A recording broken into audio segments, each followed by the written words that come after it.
Okay, thank you, Mike, and do not forget to go check out Get My Go on YouTube. It's the funniest burial show you're going to see, and if you like hear these podcasts and stuff like that, then you're going to love the Get My Go. It's pretty much the same thing, only Get My Go is all about the one guy. So fuck him, fuck John Wangland, fuck Chris Martin, Michael Love, and you bunch of fucking rejects. I could tell you that his mystery partner looked like a young Brian Pillman. Oh, TJ Toxic or JT, what? Tony Toxic or... No, he did not. I'm just kidding. Your answer was what? Yokozuna. It is correct. It is Yokozuna, Hey!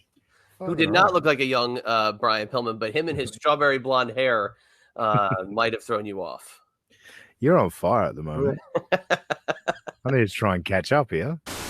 Oh, and by the way, before we go now, I'm going to interrupt. Bro, you're treading very lightly, and I do mean so lightly on the Get My Go banner. If you in any way, shape, or form, cater to them again, advocate them, retweet them, and somehow I'm involved, I'm going to have to block you. Use it in a phrase. Right, hold on. Make it sound like you're not using it. Right. That's a good one. Yeah. That's over the top. In my defense, Your Honor, can I just say that the main reason I was signal boosting them was because they're buying stuff from legacysubs.com. Well, it already had been bought, so you got a choice. You can either keep getting over with them, or you can get blocked by me. But you can't have it both ways. It's all about customer retention, Mr. that experience. Mr. Mike Durbin does buy Legacy Subs, but he also in that tweet indicated that he bought 2 front row NWA tickets to the pay-per-view. But they'd already been bought. Yeah. They'd already been bought. Okay, so just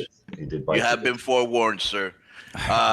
So, Jojo, what do you got, boo? And don't forget to get Legacy Subs by our boy Nick Aldis, the best supplements in the game. We all try them, and they're great, and we'll get to them before we get off the show. Lawler was aided in this feud by his dentist, Isaac Yankem, who would go on to be a genuine superstar in another persona. Who is Isaac Yankem? Is it Juventud Guerrero, Johnny Percocet, Steve Blackman, or Kane? Definitely not. Yeah. Jesus, I thought I was going to be doing all of these references, but it's definitely not Juventud Guerrero. Definitely not Johnny Percocet. What was the third option? Because, I don't like Feeney and I don't like their band, and I hope they die, but they'll probably take that out of context and use my words against me. Yeah, and hey, you know what? If you think you get my go to that, man, he gets my go, this kid, man. He gets my go. All right. I'm going to pick number 23. I don't think this is the Michael Jordan clip I was looking for, but I'm guessing it's about... No, I think I just sent that to you today, yeah. Okay. Bit of Rob in this one, I believe. Oh.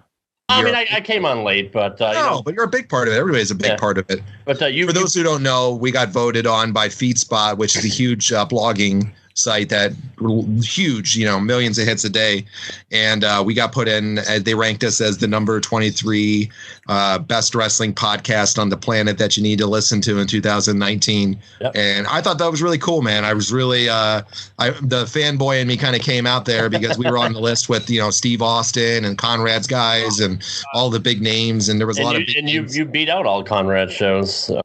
Oh, Rob, come on. Did he say fanboy or gaff boy? I know you'll edit that, Mike, but I still got to do that joke.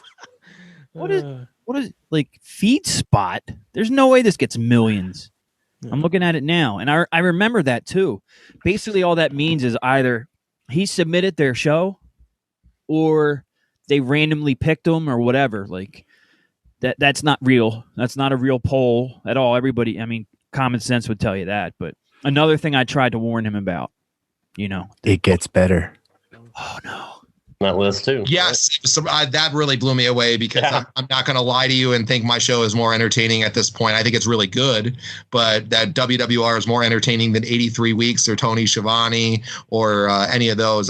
Conrad is just a tremendous, guy. Oh in yeah, his yeah. Nothing but love No. for Conrad. for sure. And I don't even pull a fraction of the downloads that they do. It wasn't based on downloads. No, it's based on I don't know, based on metrics. It was based on they said it went off of, because I asked them when they sent it to me, they said it went off of interaction from fans, what people had voted, the trends and stuff that they see from different things that they get. It's not download numbers. I mean, Conrad's once pull 400,000 a time. Oh yeah. I'll pull 300,000 or 400,000 in 9 months right now. Right. They can knock that in one shot. So no, we're not even remotely close to them. But it was really cool to be up there on that list. And there were some great shows. Your buddy Solomonster was on there. Yeah, number 5. He's been doing it for about 10 years, 11 years now. really good show.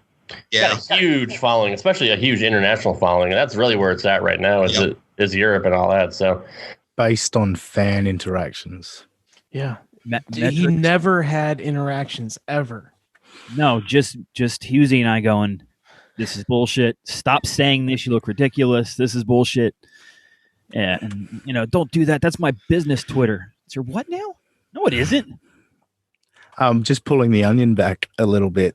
So when I was on Rad Turtles with Rob, I don't think it's Rad Turtles anymore. I think he's had a name change, but I co-hosted that for a little while. Now, Jeff Yapunsich, good man. Hello, Jeff. Good man. He emailed or DM'd Rob at one point and said, "This guy has no business doing a wrestling review show. He fucking hates wrestling, And Rob gave me the feedback, and I went, "Well, if our only listener is giving me that feedback, maybe I should call it quits." Because Jeff was the only guy I ever saw interact with any of us other than when John pissed someone off and people were trolling him. So just hearing that based off interactions, there is no interactions ever other than now they've got Woodruff and Michael Loving, or maybe they do or don't. I don't know what's going on with them, but it's just no interactions ever. 3 years of podcasting and 3 followers. So he's really on a roll. And I noticed when that happened, when they kind of turned against Jeff or however it went because of his constructive criticism, that's when I knew there was going to be more problems, because that was their only supporter. That's the only guy that would say to me or Husey, like, chill out, basically. Like, he's a good guy. He's just trying, whatever. And they turned against him. And I said, and I'll say it on the show, I said it in the DM, I don't know why Rob's fighting with him now, but I don't do it. Don't do it. There's no reason to do it. He's listening to your shows, But if that's the road he wants to go down, all I can do is give advice. Oh, it's me now. Let's go Rock and Roll Express. You got to feel for Robert Gibson, though. He's the one that always takes the beating every match for them. What? Yeah, he does. Yeah. Ricky's always the one that gets the hot tag and the save, man. Robert's the one that gets beat on for most of the match. But Ricky also is the one, I don't know if you remember this, but they made a fucking saying, getting busted open like Ricky Morton. I've never heard that. He used to bleed like a motherfucker, man, back in the day. Oh, so he was a huge blader in getting color? Yeah. Jim Cornette, he's got a bunch of stories about the guys on his podcast. Oh man, he's the one to tell them. They fought each other for almost a decade between the Midnight Express and them. Yep, one of the greatest rivalries in the history of tag team wrestling. Yep, I think it is the greatest rivalry probably, and so many people don't even know about it for wrestling fans, which is sad. I This is embarrassing. We sorry, Joey. We all know that famous saying, "Selling like Robert Gibson." That's when you structure a tag team match, and I've heard guys do this. And if I was John, I'd be like, when I'm backstage, man, there's going to be someone that's going to play Ricky Morton. You're getting stomped on, you're getting beaten, you're reaching into the crowd, you got a little blood. That's what Ricky Morton was known for. Like, very rarely did they have Robert take the beating and Ricky get the hot tag for just to do something different. The structure of that match, to today, tag matches use it, was Ricky Morton getting stomped on and begging, the crowd to cheer him so he could reach out for the tag, and then Robert Gibson coming in. He just said the complete opposite of what is very common wrestling fan knowledge. And Richie with the bleed. I have never heard the bleeding like Ricky Morton, but I've heard selling like Ricky Morton. Like everyone says it. Everyone talks about how he's the greatest seller of all time. And but no, he just stood there for the hot tag. That was, and I think I'm getting into this because of something Chad said. Now, like every time he tries to use a insider term there, man, to sound like I'm with it. I know kayfabe. Like when he just said like the blading and the getting color there, man. Like that makes me chuckle because he doesn't really know where the word should be used or how or why, especially not why. All right, who's up next? Let's see. Pick that one to the left of tweets. It's nameless. That's another Wrestling Anonymous. To each his own, man. If that's what he wants to do, spending his time, then God bless him. But Dan Severn's told me this about him too, because I did for those who don't know, I did a podcast with Dan for a period of time, and I've known Dan for well over a year. It's been a few months since I've chatted with him last, but Dan became a friend and stuff, and I have nothing but big respect for the beast. I love the guy to death. Just was so busy, we just couldn't make it continually work. Dan would always tell me about Jim, and as I had asked him a few times, and I'd said, one time I had asked him, I said, is he really like how he portrays himself as his loose cannon on TV all the time? And he told me right off the bat, he says he's one of the nicest and sweetest guys. He'll do anything for his friends.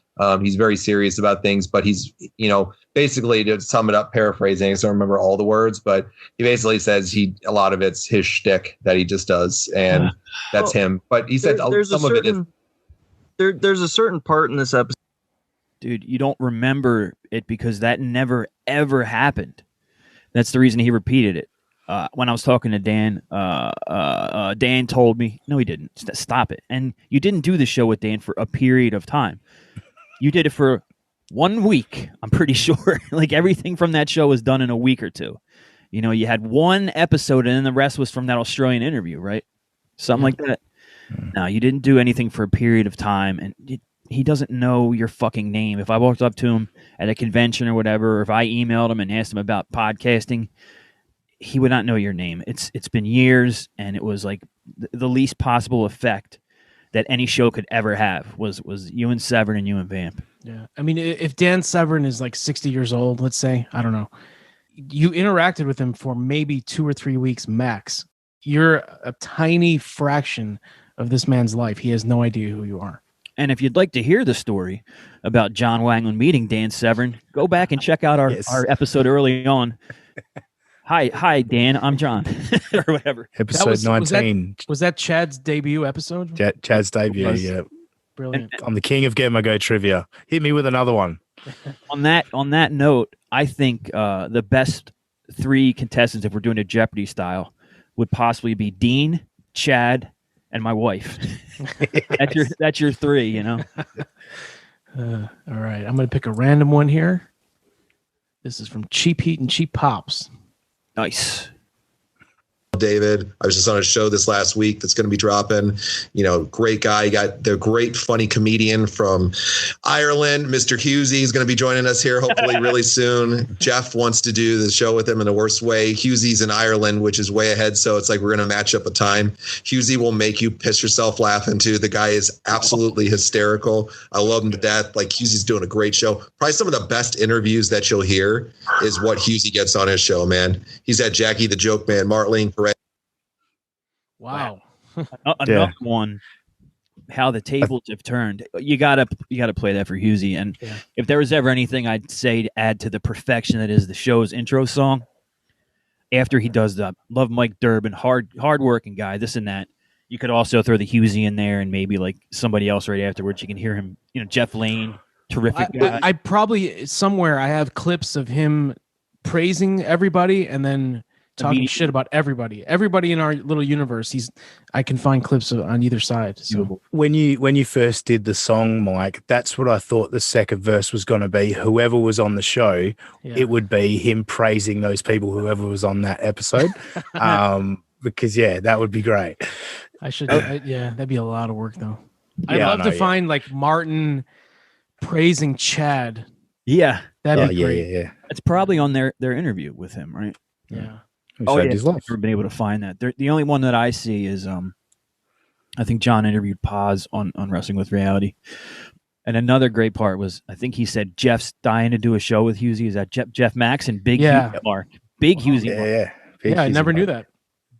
Do you know what's funny? You just saying that, like all the praise and that, because he used to put me over so big, and he said to me, this is the funny thing I remember talking to Chad about when I did Chad's podcast.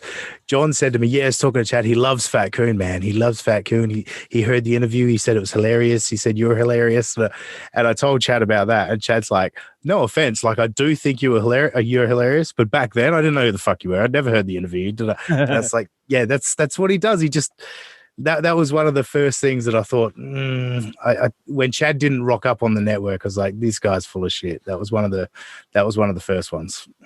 Dude, I think part of my interest in this is that I love liars. Like, I'm really interested to figure out how it occurs. Like, there's liars that just make something up out of thin air. There's liars that take like a small nugget of truth and just build this story around it. And, there's others that just lie because they have no conscience or whatever. But I'm always fascinated. Like, that's a great story. He made that up for almost no reason. And it probably came out of thin air. Like, it wasn't even built off something else. But so thank you, John, for being my case study. Yeah. All right, I'm going to go with a Wrestling Anonymous clip. Yeah, you go. These are good. The biggest heel in the business at this point was Sergeant Slaughter due to the Desert Storm Persian Gulf War. I remember this all like it was yesterday. It was 92. I was a kid. 91, 92. Was it 91? 91. Sorry. 91 was Desert Storm, yeah. 91 was this time when it kicked off here. So Sergeant Slaughter was playing. Remember it like it was yesterday. Yeah. Was it 92 or 91? Like yesterday. Hey, man. We have lives and wives and jobs, and we don't have time to know every little minuscule fact, man. I remember it like it was yesterday. Yeah. All right, Dean. That's the proof in the pudding. Yeah. Martin Blue Chew joke. Oh, boy. Been eyeing that one for a little while. Screw you, Nadine. We're trying, folks, to make something about this show entertaining tonight, man. It's pretty hard. There's nothing out there they're giving us here to do anything with. Where's the Blue Chew commercial we'll when you need the it? fighter. No, you don't even get to see the fight. You just get to see that they give them the headlines that she lost. Wait, hold on. Is Blue Chew a sponsor of this show? I mean, because it's something been, to yes. talk about. No, it has been. Yeah, you can say it if you want on it. Okay. I mean, for the love of God, this show's been so boring that I would rather take a Blue Chew and play with myself than watch this shit. Pretty much. You'd get more stimulation out of it. Thank you. Exactly. Unbelievable. That was just 1 minute out of probably an hour and a half show. Yeah. I can imagine the rest of it was just as entertaining. Richie stomped on Martin's joke. And then when Martin tried to go back to it, John had no idea where he's going. Yeah, they used to be sponsored. You can mention them on it. Like another nonsense. And then Martin was lost. He's like, but I've done the punchline. I don't know where to go to from here. I need to start the joke all over again. Back to the starting blocks. And actually just knowing what we eventually knew, like I could sense Richie's frustration there. Like, oh, this fucking idiot, All right, who's up? Worth your go. Yeah. Oh, is this a simple man? Yeah, it might be. It's only a short one. If you could get us hard work Bobby Walker's info, man, and get me in contact with him, I'm telling you right there, it's going to be worth your while, and we'll make it worth your go on everything. So, imbecile. Oh my God, he had it right, and then he he said, "No, I need to fuck it up." They think it's so funny on their watch-alongs that if a guy was an enhancement talent, like that talking to him would be the greatest, funniest thing that ever. We got to talk to hard work Bobby Walker. Ooh, George South jokes. Shut up. India. India. This is pretty recent. Oh, this is from the Royal Ramble. It is indeed. A show that John got kicked off of. John, does this surprise you? You had to ask me that one, and there's a reason I say that right now, because at one point, we always get clowned on this for our show. We were the #2 wrestling podcast in India for a while. So people say that's for other reasons, but that's another day and another story. It doesn't surprise me because look at the population of India. And it's a huge hotbed for wrestling out there. India is some of the most loyal wrestling fans in the world, surprisingly enough, that people don't realize. When WWE, TNA, Impact, whatever the companies that were going over there when they were doing it, it's a huge commodity to it. And the Indian fans love wrestling. We have got so many of them throughout the years that have come through our show, and I know probably come to this show too and listen. It doesn't surprise me at all because they are huge wrestling fans. And they still, in a lot of ways, believe that it's real. And kayfabe isn't dead over there. Real to me, damn it. It is. So it doesn't surprise me at all. India is a huge hotbed for wrestling. And, if you're getting a lot of hits over in India, it means a lot of people are watching because they dig the wrestling product and the wrestling podcast, the wrestling scene. It's a big thing for them that most people don't realize, John. And if you look in the bottom right corner, you are going to see the #1 Wrestling with Reality fan. And now he's a team member. He's elevated himself from #1 fan to being part of the team. Michael Loving. Nose breather. Now, he can see himself. How could you just see that's the way your face looks, pointing up at you, and it's a disgrace, and you don't adjust it at all? Yeah. That is a giant dome. Like Husey always remarks on the low angle photo, like this, these wrestling fans, I don't know what it is, but they love to put the camera underneath them. Every episode that Martin does on a live camera, he puts the camera underneath them. It's not a good look, people. You put it at eye level or slightly above, you'll look better. It's like if they're afraid to have their neck hunched, and then you can see their jowls or double chin. But the undershot is still not hiding his jowls and double chin. So it's just please, if you're ever on camera again, let's work on that. See, his head is as big as everyone else's head and top part of their body. All right, Joe, you're up. I'd like to IMG 3303 at the end there, man. By a gimmick, by it being called into it, or that he supposedly kayfabe tripped, but I think Gene fell down because he's intoxicated at this moment. He was in his late 50s here, wasn't he? Right about here, 40s-ish. I think when he passed last year, he was 75. So I think he was about 45 right here. God, he looked bad for 45. No offense. Jeez. Yeah. Oh, he always looked that old. Let's see how old he was when he passed, because this will be able to help us tell it how old he was here. Look at that. He at least looks over 55, in my opinion. He looks in this one 55 to 60.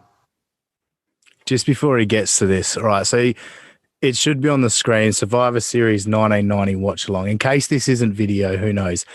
It's Survivor Series 1990, and they're trying to work out Mean Gene's age. Listen to how this dopey cunt works out his age. Oh, dude. But I bet you he's 40 to 45 range tops. Let me see on Wicca here. I'm just guessing here. He couldn't even be older. When Gene passed, he was born in 42. So right there, I could figure out within 4 seconds, like if you go 1942 to 1990, but I got to hear how he does this.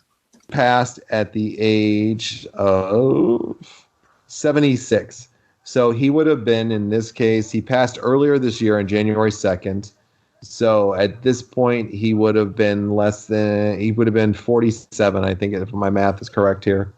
Dude. 47. Wow. 47. And he looks like he's about fucking, like you said, 60s in the 70s. Yeah. How long was that from when you said it would take you about 4 seconds, Mike? Was that about 30 seconds? Yeah. Why are you trying to figure it out from his death age? You've got his birth date. What the fuck? That is very, very strange. But I knew it was going to be something ridiculous like that. He's doing this. If John didn't continuously brag about having multiple degrees and how smart he is and all this stuff, we wouldn't rip on him as much. But when you're overly arrogant, you need to be called out and on this kind of shit. Especially when you can't spell and you can't speak. Yeah. And probably can't read. He exonerates stupidity. He really does. He really does. And if there was no personal animosity that started this, I'd still do this show. Like if we were just doing a podcast parody show and we just happened to find this or someone sent it to us, I would still do it the same way we do it. That's the funny part. To me, there is absolutely nothing personal at this point. There is nothing personal at all. It's just for humor's sake. I fucking love these guys. Keep doing it. All right, this one's called Commentary. Our podcast on Twitter. You can check us out on Instagram, Reality Check Podcast Network on there. My DMs are always open on Twitter. You can message me over on Instagram. Twitter is probably the best way if you want to get a hold of me. Shoot me a message over. We'll talk, man. And if you guys got some ideas, you want to come on, you want to talk some chop with the guys, let me know. We'll see. I rewound this yesterday, Dean. Did he say talk some chop? I believe he said talk some chop. He might have said that. Some ideas. The best way to get a hold of him. Yeah. Best way to get a hold of him is Twitter. He doesn't have a Twitter account anymore, so that's probably not the way you want to go. Nope. Talk some chop with the guys. Let me know. We'll see what we could do. We like to bring the fans and listeners on, because we really appreciate you guys' support. We try to make it interactive. And then I've been doing Twitch streams 3 to 4 days a week. I've been making it a goal since we started doing it in July. And, it's nice to see the page grow and everything. I got one last thing to get it affiliated, and hopefully I'll have that this next week here, which has been nice. So he never got affiliated, right? One last thing to get affiliated, actually have people go to his Twitch channel. Yeah, that's probably the last thing he needed. One person that did get affiliated last night, Mr. Troy Knoll, got affiliation on Twitch. Great job. Everybody check out Troy. He loves to game and stream his games on there. So check him out. Congratulations, Troy. Good stuff. I wonder how long that took for Troy to get to that point. Not long. He just started about a month ago, maybe. But, nice. John, hard work. When you have hard work and a good work ethic, things happen. You don't just throw a bunch of shit at the wall and see what sticks. And patience, man. Yeah. And just going live at midnight is not going to grow your Twitch channel or your Facebook. Later, I'm a night owl. I work later. I always tell everybody this on the streams and on the shows. It's just how I am. It's midnight here, Eastern time. I've been going since 6 a.m. today, and I was up till 4 a.m. yesterday. Yep. So I'm always on late, guys. If you want to chat on there, so give a follow over there on Twitch. It's Wrestling with Reality, or www.twitch.tv/Wrestling with Reality. Give us a follow. You get notified every time we come on, and everybody's invited to interact and do things. We got a new show dropping by August 31st. It's going to be called The Realest Guys in the Room, and it's with UFC Hall of Famers, legends, Dan the Beast Severn, 3-time UFC champion, longest reigning tenured NWA 2-time champion, and the man, the myth, and the legend himself, the one and only Don the Predator Fry, who's a character on itself. And who is a character on itself? He's about to drop. Don Fry never made an appearance on the show. No, and he's about to drop the greatest line. If everyone, I think, is familiar, especially if you're good at Get My Go trivia, you're familiar with how long Realest Guys in the Room lasted, how many episodes. He's about to drop the perfect line. Let me tell you, the first 5 episodes are going to be off the chain, and we're just lining up a couple of guests right now, but it's going to be off the chain, man. And we're going to have a Patreon for it and everything. Dan is fighting Ken over in Australia on August 31st, which is a cool thing. We're going to be doing some internet pay-per-view stuff that's coming off. And there's a rumor down the street that John Wangland, Johnny Podcasting, might be making his commentary debut over the next few weeks in the wrestling world as well, between now and Labor Day, or a little bit after Labor Day. There's been a couple offers that have been out there. So when I can announce it, if the contracts all come in, I might be making my wrestling commentary debut here. And let me tell you, I'm going heel announcer. No Corey Graves, snarky shit. I'm going to have some fun if this all works out for this gig that I was offered here. So it's been fun, man. I appreciate all the opportunities and all you guys' support always. We really are taking strides here on the network. So all your support always. He types that and then he actually says that. I love seeing that. This is the best. I think honestly we could go, and if we could find all of them, any episode that we would play from July to the end of September would have all this bullshit and lies and overhyping in it. It's fucking tremendous. First off, if you're going to do commentary for a shindy, that's a shitty indie. See, that's inside speak. There's no contract. There's no contract. The only agreement might be, hey man, I'm going to give you $50 to let me commentate on your show. Like, that is phenomenal. And furthermore, like, just listening to this as long as we have and hearing how he speaks and you know, the lack of wit and all. Can you imagine as a pro wrestling commentator, this guy, like, holy shit, dude. He cannot speak. It's stuff like that just makes me, oh, why didn't that happen? Like, can you imagine the episode of Get My Go of John's fucking wrestling commentary? It would be phenomenal. But I also, what I love about, what I'm embarrassed about, is I'm actually, you heard me go, just before. I'm on this. I'm sitting there listening to him say this. And yeah, that's pretty embarrassing for me to know that. How did I not go, seriously, dickhead? You seriously think you forget? Yeah, but, you know, at that time I was blind and stupid. So, you know. It's interesting, the dichotomy now where, you know, whenever they talk about it, we're just a small show and, you know, we just need our Facebook listeners, and, you know, we know we're just having fun and stuff, to back then when he was like, I'm going to run internet pay-per-views. I'm going to do commentary. I'm going to do this. I'm going to do that. It's so fucking crazy. And again, what kind of lie is that? Is that made out of thin air? Did he talk to someone who ran an indie, and like the conversation, the guy was probably just like, yeah, we're going to do a taping and I need a color guy. And that's all he said. And John's like, I'm going to be the new color guy. Everyone listen. Jesus. Everybody for listening. Keep checking out all the great shows on the Reality Check Podcast Network. Give some love. Give some subscriptions over there on iTunes. Give a follow. Whatever you got to do, wherever it's at. Give that rating. It helps out a lot for everybody. And guys, I'll check you guys back out again tomorrow for our Monday motivation.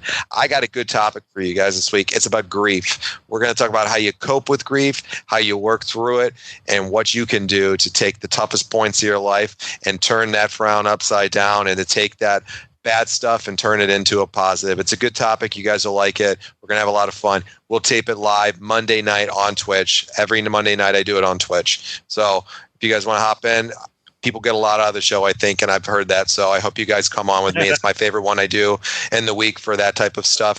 And there's a new show launching that I'll be launching as well. And I'll give you guys a name on it. It's where I'm going to do more of this stuff on a different basis. But Monday Motivation still exclusive to Wrestling with Reality. Love you guys. Love everybody that comes on. And thanks, Rob and Dean, as always, for being part of the show, and for all the great listeners of the Reality Check Podcast Network. Closing time. Let me ask you a question. Both you guys might know this, but I think Mike might be a little more familiar. What's Vince Russo's motivational podcast called? That's Life. What day does it come out?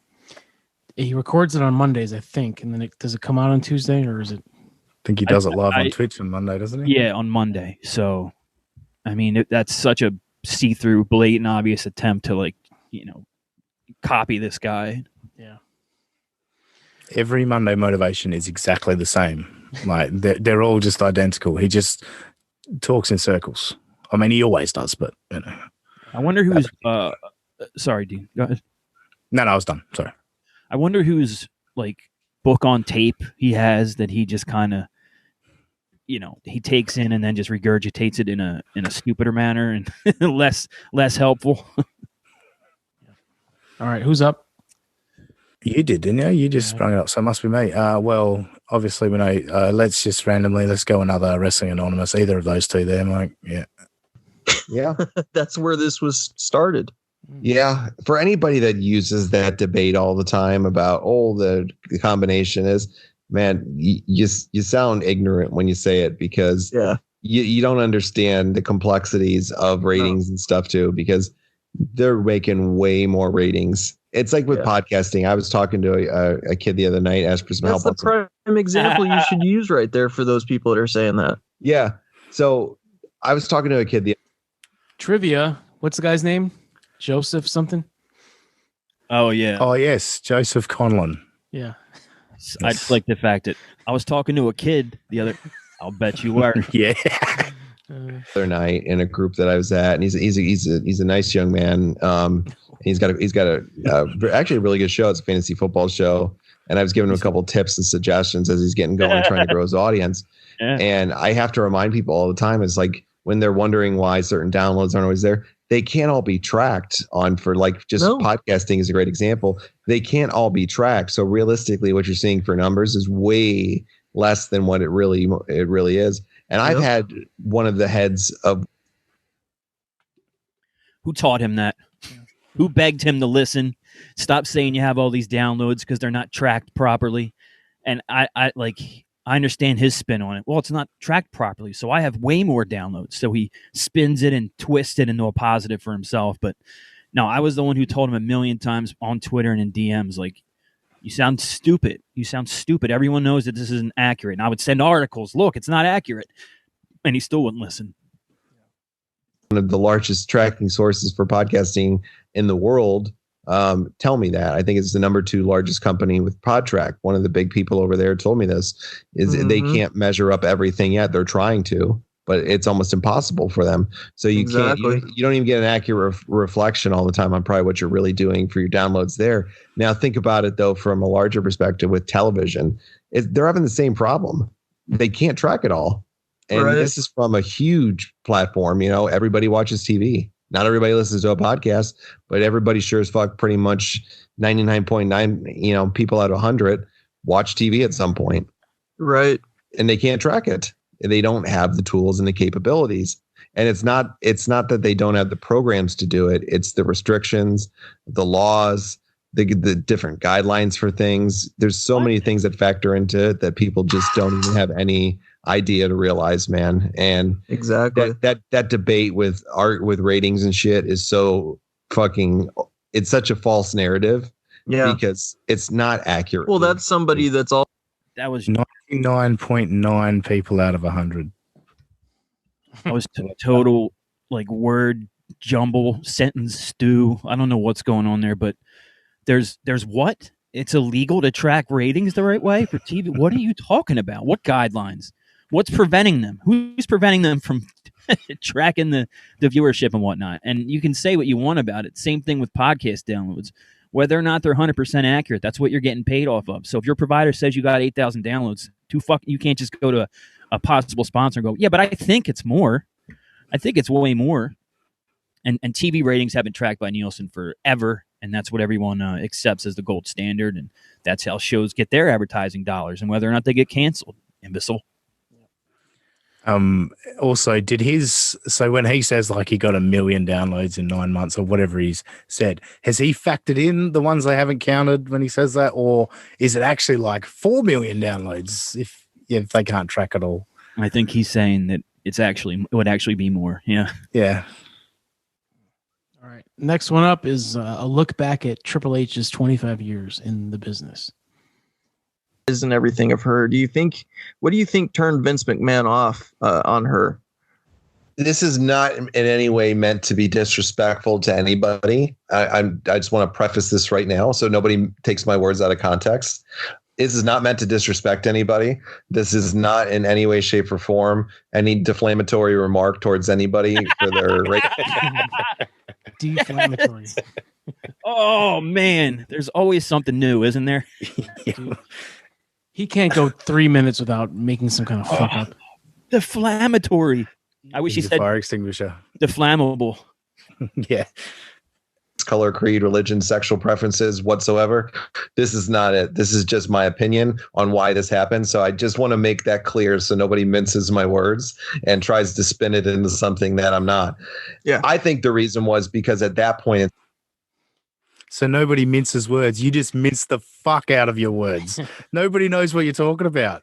Anybody minces your words. Jesus. Yeah, and that's kind of like when you say the saying, don't mince words, it means get to it, right? Yes. Okay, so what is nobody minces his words? That's incorrect. That's not right. Yeah. And China looked very manly, and she had. Wow. That's such an original thought. He's the only one that ever said that. But don't worry, Mike. He prefaced it by saying no offense, so you can't take offense. But he prefaced it by saying no offense, and we're not talking about anyone's race, creed, or religion. I don't know what that's got to do with him calling China a man. Yeah, you're talking looks, clearly. Yeah. Bodybuilder. She was a bodybuilder. She had a really chin structure on her that gave her a very manly looking face in a lot of ways. I mean, I'm not saying all the way, and this is during the Nicole Bass time too, where they just got done with her. Yeah, I'm just being honest, like right here with him. And Vince is a very vain guy. Anybody has told this story a million times about Vince. He wants body people. He wants good looking chicks, and that's what he wants. And I'm sure when he saw her, he looked right at her and said, "She looks like a fucking guy." Why would?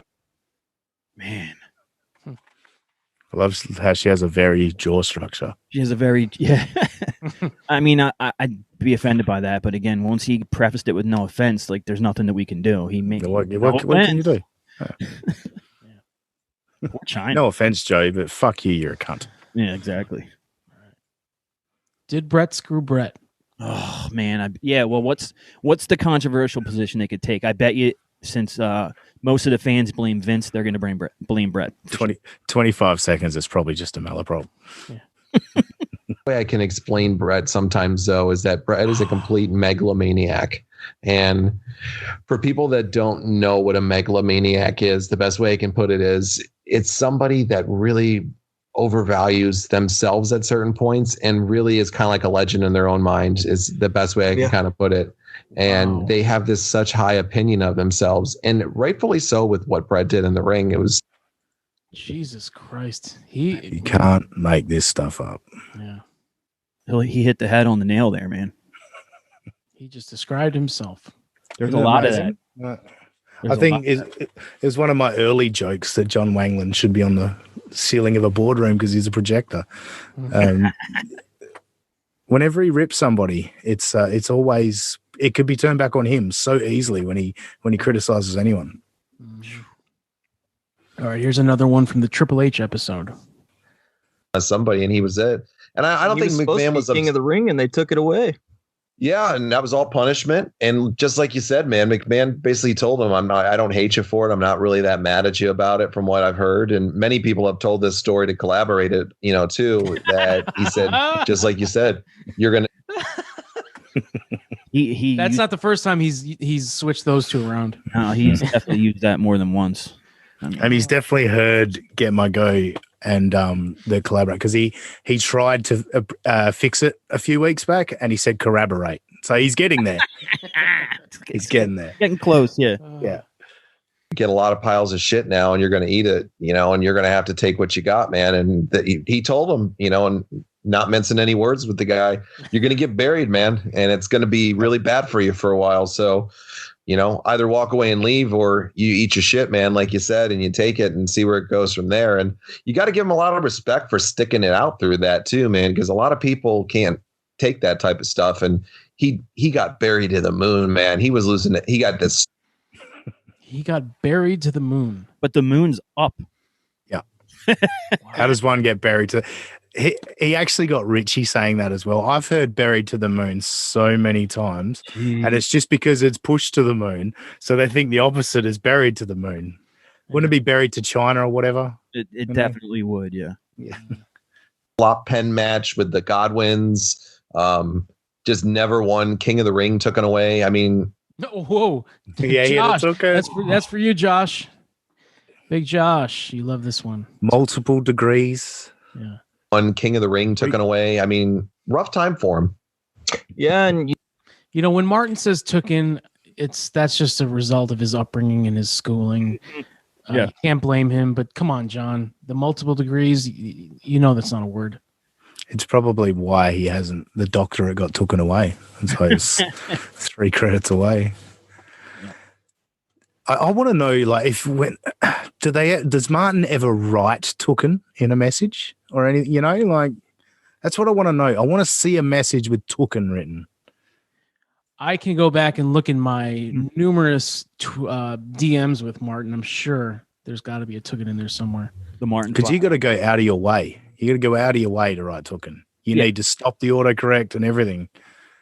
It's like the guy in the Coulter Cornet group, Joe, that you were beefing with the other day. I was going to comment, but you had to go at him for not capitalizing at the start of sentences, and he had the period at the end. It's like, you actually have to go out of your way not to capitalize. You actually might have to make a point of it. Like, that's disturbing to me. right there off the bat, I see on this next one, integrity. Oh, dude. I mean, integrity. Everyone makes spelling mistakes here and there, but when you title your episode, you really need to focus on that. That's what everybody sees first, the title, and you can't even spell correctly. And how it sounds like Priscilla Martin saying it. Integrity. And if you were somehow, some way, a new listener, or maybe you're a friend of a friend, and you see John post this, and you're like, "Well, I need something to listen to," and then you look at the title and you go, "I can't learn anything from this guy. He can't spell integrity." The importance of learning as well. But if you go out there and you stoop low and you don't act the right way, I can tell right away from his tone. This is one of the motivational episodes, right? Yep. Yeah. Okay. But if you go out there and you stoop low and you don't act the right way that you know you should too, what does it do for you? Does it make you feel better for a few minutes that you got over on somebody, or in your mind you got over on them? Yeah, maybe it does. But in the same aspect, even if you are justified, did it accomplish anything? No, it probably escalated the situation and made it about 1,000 times worse. I always learn. We have barely scraped the surface of these motivation episodes. These are these are genius, man. These things are brilliant. I remember why I clipped that. Some of them, like when I go back through my stuff, I go, "Why did I clip that?" I listen back to it, and I can't figure out why I clipped it, and then I just trash it. And this one, I'm going, "Why did I clip this?" And then I realized the point is, I thought it would be great for a cold open or whatever, because it's like he escalated things with you, Joe, and Husey and all that. And it is like, did it help anything? No, it probably just escalated things and made it 1,000 times worse. You could have gone off into the distance, John, but here we are. Get My Go is, well, who knows how many episodes old at this point. I think Mike's losing track, Joe's losing track, but yeah.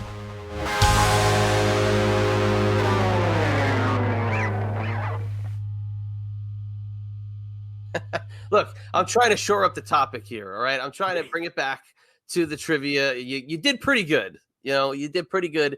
I can't cast light on you in a negative way, but I will say you did very good for somebody who was taking a lot of guesses. But you also, come on, you genuinely knew some of these, but you listened to this show, so that's why. I'm sitting here now trying to think of other smart little comments to make, but I think it's time for me to go to bed, really. It's true. We are in two different sides of the world. Shit compared to stuff, you did great. Okay. I'm very, very happy with your performance. After about 8 or 9 in a row, I think it outlived my expectations. So